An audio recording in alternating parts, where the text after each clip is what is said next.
music producers. It's Curtis King, CurtisKingBeats.com, and you're watching another episode of Critique My Beats. This is the show where you already know what it is. You send your beats in through the email. You have to make sure first that you sign up for a VIP pass. How do you do that? Go to CritiqueMyBeats.com, send in your beats, get the information, get the email. It'll give you instructions on where to send your beats. Once you do that, we'll be on a future episode. Keep in mind, all beats are about a 2-week waiting period right now. We're getting closer and closer to getting all of them, but just keep in mind, there's a lot of folks getting their beats critiqued. Today, we're going to start off with Vinny Voss. Vinny Voss left us with 2 links and a SoundCloud link that I'm pretty sure has more of his beats.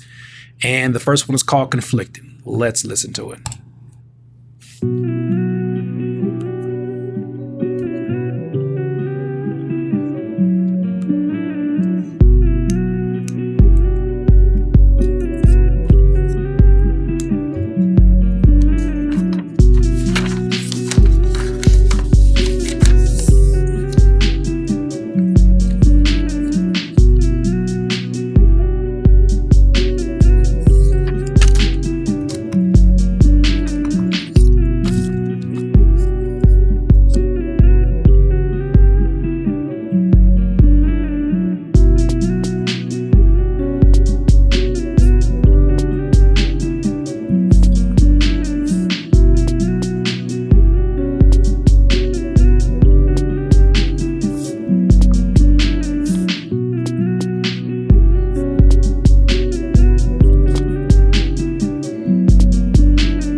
Okay, Vinny Voss, so you sent us, the first beat was called Conflicted.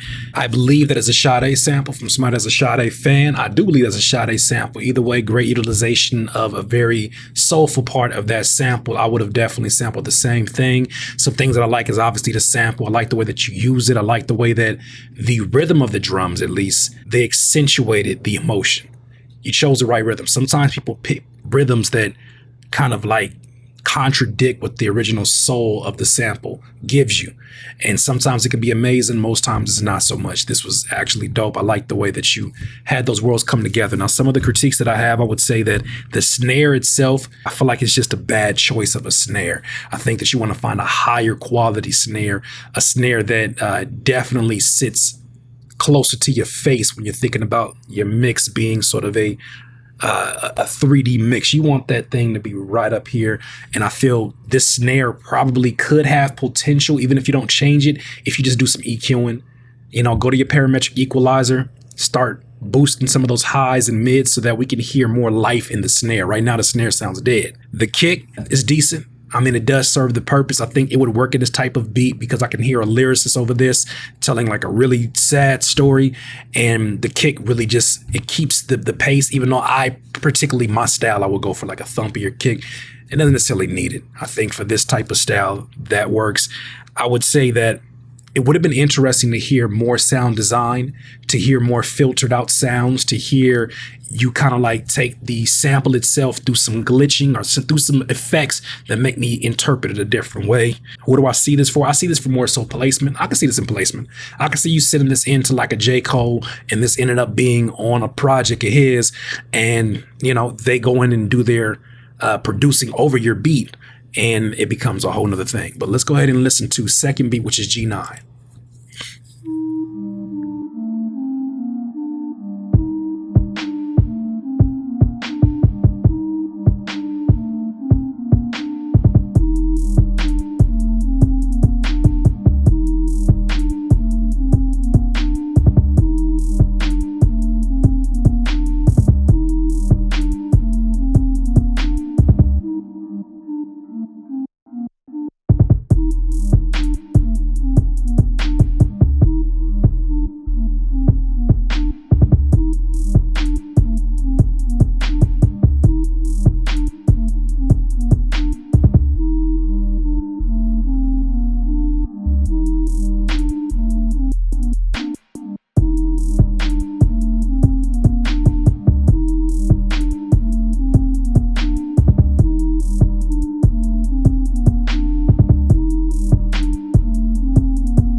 Okay, Vinny Voss, I like this one a lot more than the first one, even though I love the sample choice. This one in particular, first and foremost, I can hear like Drake or Lil Uzi Vert or even like Playboy Cardi over this. It definitely has sort of that cool vibe that you hear within modern music to where, yeah, hands on, yeah, you can hear that flow over that. I definitely can hear that all throughout. The snare again, I think that's something that's kind of a reoccurring theme is maybe you're not seeing the importance of the snare and you're really focusing on the melody is what it sounds like, but that snare, you got to beef that thing up. You got to bring it up because for something like this, I think that stylistically, it's for me, I would probably put a clap instead of a snare. But for something like this, like you got an opportunity to have like, you know, like whatever show that is going on, you can have that show, everybody jumping around if you have the right snare. That's just kind of like the energy. That's why you see people like, especially producers who act out their sounds, they do one of those when they talk about the snare because the snare is supposed to have like that smacking texture. And right now the snare is super safe. So I think this one may be a matter of turning it up, EQing it, spending some more time with it. The hi-hats too, I could tell the hi-hats are untouched. It doesn't sound like you put really any kind of EQing on those. Also too, I would say in that breakdown where it kind of goes to a halftime, I would even like to hear those hi-hats go into like a lower pitch.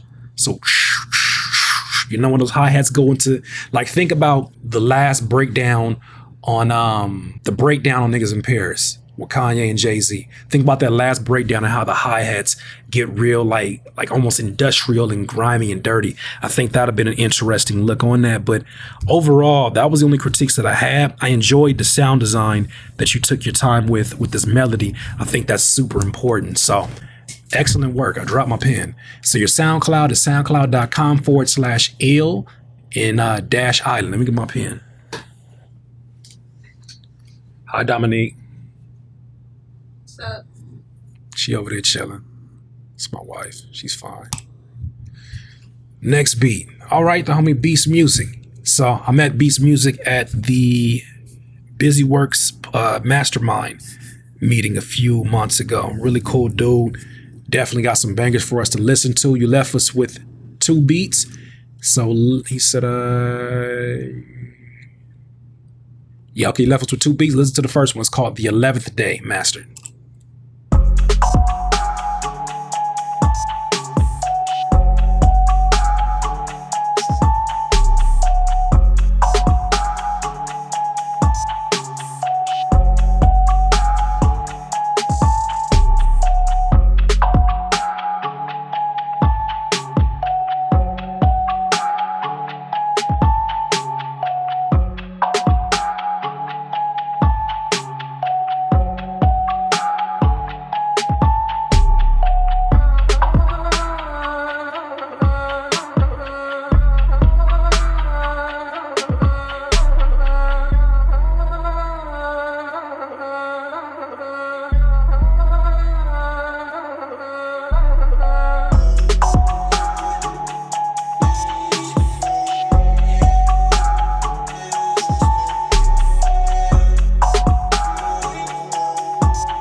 Beast Music, man, super dope. I love how cinematic this sounds.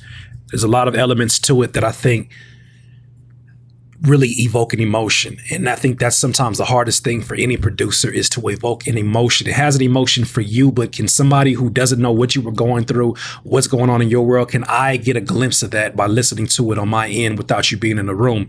That says a lot. I would say the first thing that popped out to me was that lead instrument.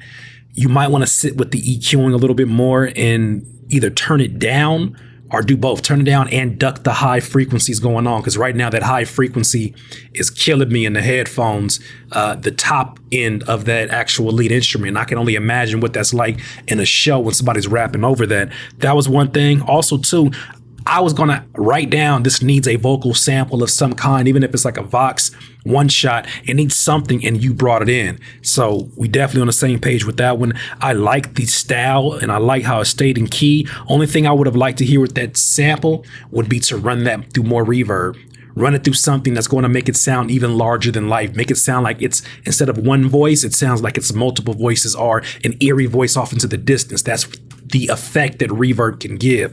So that's one thing. And also, too, I love the rhythms and the background patterns that you had going on in this. I think that you definitely take your time as you're putting these beats together. You could tell that you pay attention to those rhythms in the background. Super dope. I can definitely see this more so for TV sync. I can see this being like some graffiti in some kind of urban documentary. I think you would have an opportunity shipping this off. Those are my notes on that one. Let's listen to the second one. It's called Dope Man. Okay.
Okay, dope man. This is super dope.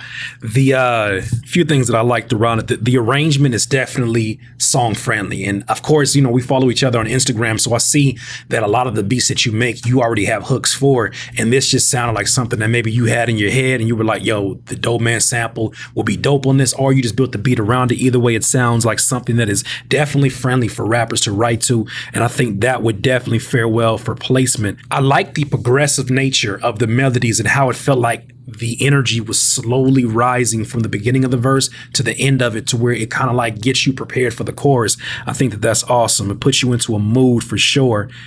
The critiques that I have for this one, the drum mix was cool. The drum choice was cool. Didn't really have an issue with those. I think that initially the first piano that comes up sounds a bit out of tune. There's elements of it that just sound like they were clashing with one another. I don't know if this is a sample that you're using for the actual piano, but they sound like they're either tuned the wrong way or you got two different pitches going on at the same time. That's what I heard. But at 18 seconds, everything gets right. And I'm assuming that's where the verse was at.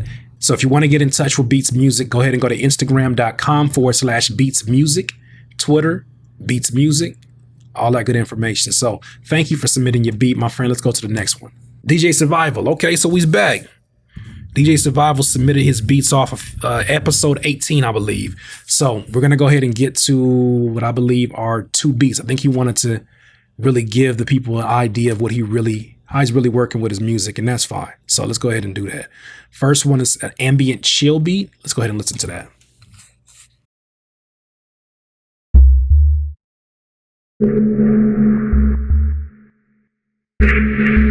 You're now tuned into the sounds of DJ Survival.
Okay, so the first one is called The Hills, DJ Survival.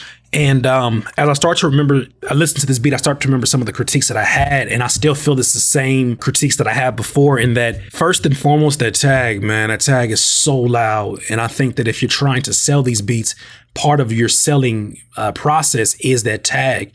This is part of your branding. If the branding is coming off like it's more important to the listener than the music, that psychologically is going to give the wrong message to your listener. What I did like about this, I like the mix that you did on the kick. The kick was very powerful, and it definitely was a kick-driven beat. It doesn't have to always be the way we always hear beats. I like to hear different rhythms and whatnot. The actual melody itself and the structure and arrangement of the beat was like, it was building, like it was getting like climatic, but the whole thing really sounded like an intro before the beat actually plays. And then when the actual snares dropped in, there was nothing definitive that said like, okay, now we're here.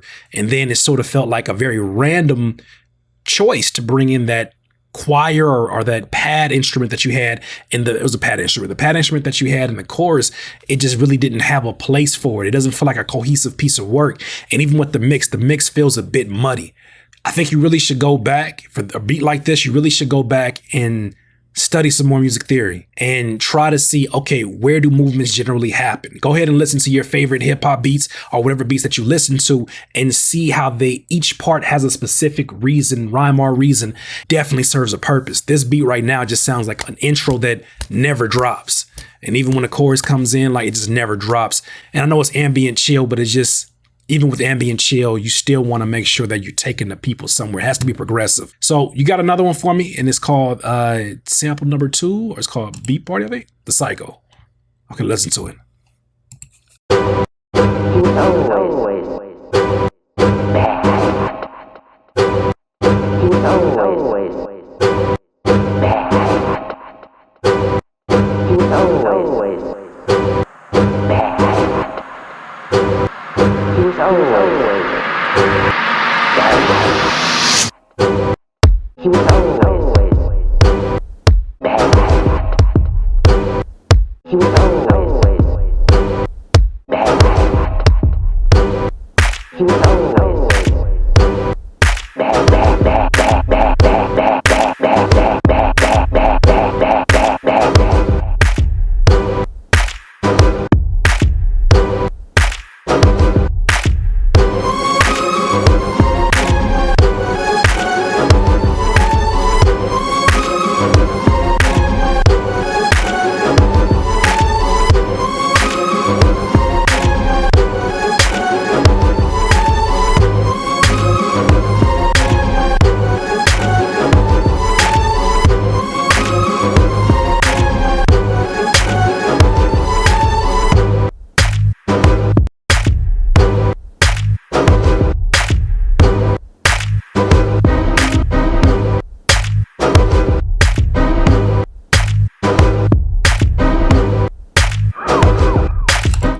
Okay, DJ Survival. My first question is, are you a DJ? Because I'm starting to notice a theme with both this beat, the last beat, and the beats before. And I think this is, if you are a DJ, in fact, I feel like you've probably been mixing for so long. This is your same approach to making beats. If you're a DJ, now I'm just assuming that you're a DJ. I see a needle right here. I think you are a DJ. So here's what I think. First of all, the mix is very loud. A lot of things in here are just going all over the place. Are you mixing your beats super loud is a question I would have to ask you if we were sitting in front of one another. How loud are you mixing them? You know, are you sitting there blaring the headphones and not really hearing it from different levels? Like something that I do when I'm mixing my beats at the end, I turn it all the way down to about 30%, and then I listen to see what is kicking up. Because more than likely, whatever is too loud, 30% volume, it's probably banging through on other speakers. And if it's just everything, well, I got to start evening things out. Everything has a particular place. Something that I learned from one of my homies is that it's good to start mixing your beats around the kick, right? And then start to slowly unmute. Like basically you mute all the instruments, only have the kick, and then unmute other instruments and basically apply that mix in relativity to that, at least with the drums. And then the melodies, you find what's the dominant, and then you kind of make them all melodic with each other. But right now, you know, with both of these beats being driven by the kick, it's really hard to, I shouldn't blame it on that, but it's really hard to get any emotion from this. Cause like I said, it just sounds like an intro. Once again, it just never drops in is what it feels like. I would say that it sounds more like a DJ mix as well. The whole DJ thing, it sounds more like a DJ mix of sounds that you have in your packs than it does a cohesive beat. It sounds like you bring a bunch of sounds and say, oh, I think this works. I think this is in key. And you kind of bring them together, but it doesn't sound like you're making music. It sounds like you're bringing a bunch of sounds together. Now for the chorus, that's where it actually started to get interesting because sort of that Busta Rhymes sample that a lot of folks have used in their beats, it makes it really interesting because you have a bass line and it just starts to get a little bit more appeasing to the ear once you get there. But I think overall, with even both of these beats, they're very rough around the edges when it comes to the mix. Either way, you know, I know that you in here working and I definitely respect that you coming back here for another critiquing. And we'll definitely share your information again. So soundcloud.com/DJ Survival is how you get in touch with them. I think we can do one more. Let's go ahead and do it. Glenwood Only. So you left us with 2 beats, my friend. Yeah, there we go. So one is called Glenwood Only and the other one is called Type Beat 83.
Ooh, oh my gosh.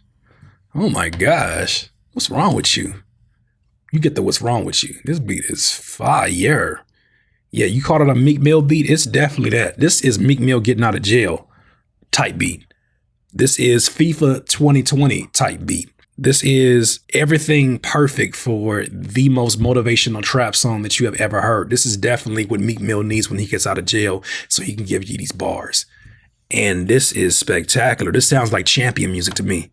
This sounds like something that you hear, you know, when somebody is getting ready to beat somebody's ass. This is the music you play. I don't know what somebody else played, but I'll play this right here. This is hard. It's the perfect pocket for an aggressive rapper. You know, you definitely would compliment even like a Rick Ross very well with this type of beat. The only critique that I have about it, because it's banged, I really wish that 808 had more sub frequency. It didn't feel warm. It just sounded like the 808 was being stubborn for no reason. You know, 808 said, boom, boom, boom. Imagine if you was going to dinner and somebody was doing that while you was eating. You'd be like, fam, you just annoying. And I feel like this is what that 808 is doing, is being stubborn for no reason. It definitely doesn't sound awkward within this beat, but it's not subbing the way that an 808 should sub. And I do get a good signal with sub with these headphones. So that's my only critique on it. Other than that, man, that was a banger. Let's listen to this other one called Type Beat.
Okay, you came through with another aggressive trap banger.